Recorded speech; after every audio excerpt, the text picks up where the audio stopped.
dia tak akan turun habis. Bila korang pakai buffer spring ni, dia akan turun sikit je. So kereta korang tak ada rasa macam melayang sangat macam ni. Dia kurang. Dia kurang.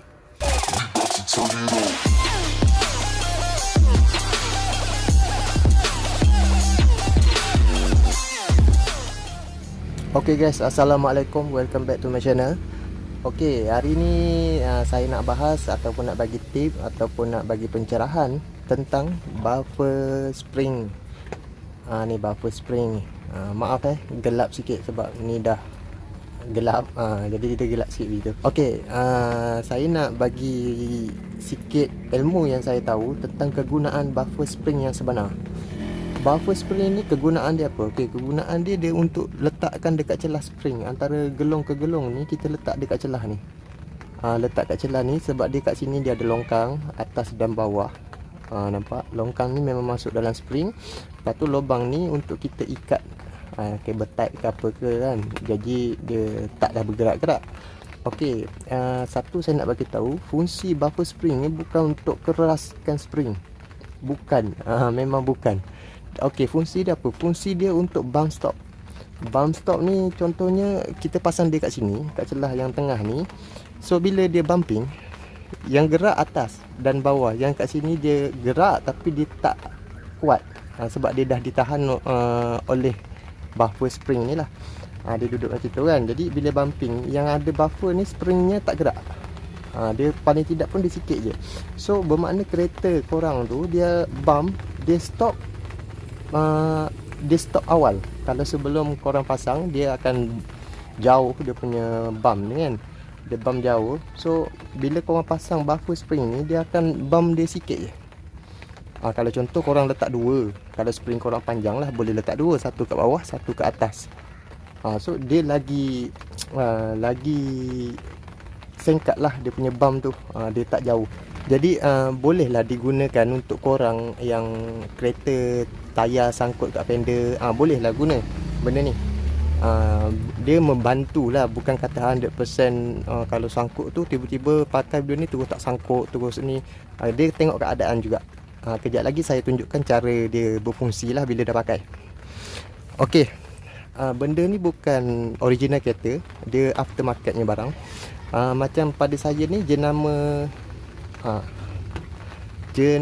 AMT yang biasa korang tengok kat spare part, dekat aksesori, dekat kedai tayar. Memang jenama ni paling banyak lah yang ada. Sebab satu dia murah, lepas tu dia senang lah nak dapat. Dia ada jenama yang mahal. Kalau korang tengok buka Shopee, korang tengok dalam Shopee memang banyak lah benda ni, buffer spring ni. Yang mahal pun ada, yang murah pun ada. Tapi yang ni harga dia bawah 50. Dalam Shopee pun ada, korang pergi spare part pun ada, kedai tayar pun ada. Senang dapat lah yang ni. Dia ada yang mahal, ada yang sampai 70, 100 lebih pun ada. Kalau yang 100 lebih tu dia lagi keras lah, material dia susah koyak. Kalau yang macam ni korang pakai setahun, 2 tahun macam tu, mungkin dia dah start koyak. Benda pun 20-30 ringgit kan. Memang tak tahan lah. Dan lagi satu, dia tak sama fungsi macam adjustable. Contohnya ada setengah orang, dia orang datang tanya saya, bang, saya dah pakai buffer spring tapi sama je macam standard ni. Memang dia sama je. Bila korang pakai buffer spring ni, dia bumping, dia henjut sama je macam original. Dia tak adalah keras macam adjustable. Dia bukan untuk keraskan spring. Dia fungsi dia sama macam dalam exober ni ada stopper kan, getah tu. Fungsi dia sama, cuma yang ni duduk kat spring. Kalau stopper tu dia duduk dalam exober. Stopper fungsi dia untuk stopkan exober. Buffer ni dia fungsi dia untuk stopkan spring. Faham tak? Dia stopkan spring supaya spring tu tak bumping jauh lah. So kelebihan dia, kalau korang ada sebelum ni tayar belakang sangkut kat fender ke apa kan, mungkin pakai benda ni dah tak sangkut ataupun dah kurang sangkut dia. Dan lagi satu, bila corner korang rasa melayang, menekan, membuang, bila korang pakai benda ni, kereta korang akan diam sikit berbanding yang standard. Bila pakai buffer ni lah, kereta korang akan rasa diam. Tak percaya boleh cuba. Cuma janganlah bila korang pakai, korang terus macam keras ni pakai benda ni, terus macam adjustable. Tak, dia memang bukan adjustable. Dia hanya untuk stopkan spring saja. Nama pun buffer spring kan. Dia untuk stopkan spring daripada berhenjuk lebih jauh. Itu saja. Simple je benda ni. Korang boleh pasang sendiri kat rumah, boleh praktik sendiri kat rumah. Jack buka tayar, korang selit je dia celah ni, selit macam ni. Masukkanlah longkang-longkang ni, masukkan. Bawah pun masukkan, lepas tu ikat kabel tight. Senang je, buka tayar, lepas tu terus boleh pasang. Untuk yang spring asing macam ni lah. Tapi dia ada saiz kan, korang kena ingat masa kalau nak beli, dia ada saiz. Macam ni nampak tu huruf D, ni saiz D. Dia ada A, B, C, D, E tak silap. A besar, B kecil, C kecil. Dia makin kecil. Ni saiz spring lah. Dia spring kereta kita ni ada besar ada kecil kan. So dia buat banyak pilihan lah supaya ngam masuk dalam spring tu. Jangan salah beli bila korang salah beli, dia tak akan nampak kesan dan takkan rasa lah dia punya bump stop tu. Kalau korang beli yang betul, memang betul dia punya, memang korang akan rasa rasa yang kegunaan buffer spring ni berfungsi. Okey, jom saya tunjuk macam mana kesan dia bila kita pakai. Okey guys, ni saya nak tunjukkan cara buffer spring ni berfungsi bila kita pakai. Macam mana fungsi dia, apa rasa dia, apa semua kan. Okey, bila korang pakai buffer spring ni, tahap keras lembut kereta tetap sama macam yang sebelum. Macam ori lah. Kalau spring sport tu keras lah. Pada spring sport pun boleh pakai, tak ada masalah. Okey, fungsi dia untuk bump stop. Bump stop ni macam mana? Okey, bump stop ni macam ni. Contoh kereta saya sekarang 2 jari. Kalau korang nampak 2 jari. Okey, kalau saya tak pakai bump stop ni, maksimum absorber dan spring saya boleh bumping sampai sini. Contoh terkena tayar. Terkena tayar contohlah yang sebelum pakai buffer spring ni, dia punya bumping sampai sentuh tayar.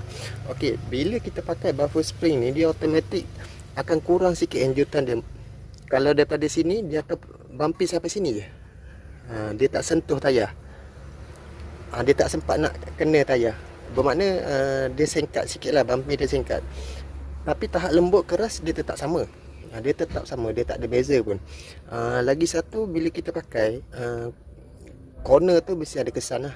Corner ada kesan, apa semua, speed ada kesan. Sebab bila korang corner, tayar korang yang sebelah side dia akan jadi terturun, sebelah akan ternaik. Okey, yang terturun tu dia tak akan turun habis. Bila korang pakai buffer spring ni, dia akan turun sikit je. So kereta korang tak ada rasa macam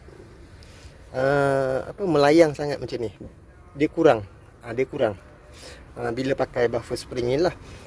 Dia fungsi dia tu je. Dia tak ada macam untuk keraskan spring ke, dia tak ada rasa macam adjustable ke, tak ada. Sebab benda pun RM20-30.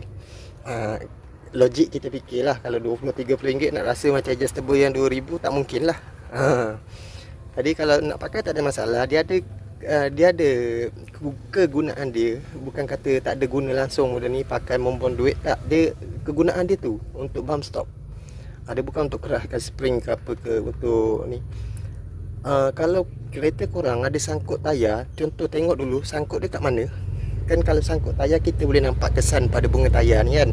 Okey, kalau sangkut kat belah hujung-hujung tayar ni, hujung-hujung bunga ni, korang pakai satu pun insya-Allah dah boleh hilangkan sagat tu. Tapi kalau dia macam kat tengah sini, pakai dua lah, atas dan bawah, lepas tu ikat ketat-ketat. Tahap ketahanan dia macam saya cakap tadi, dia tak adalah tahan sampai 5-6 tahun, tak ada. Dia paling limit pun 1 tahun 2 tahun.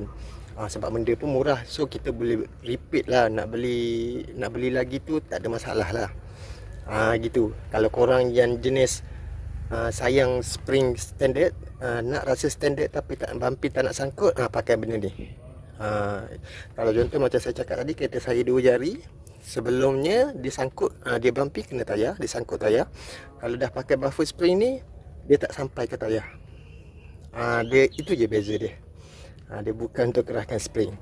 Okey guys, itu saja penerangan saya. Kalau korang otak-otak yang ada detail lagi tentang buffer spring ni, sebab ramai di antara kawan-kawan kita yang salah faham pasal benda ni. Okey, boleh share dekat ruangan komen. Okey, itu saja video daripada saya. Kita jumpa lagi next video. Assalamualaikum.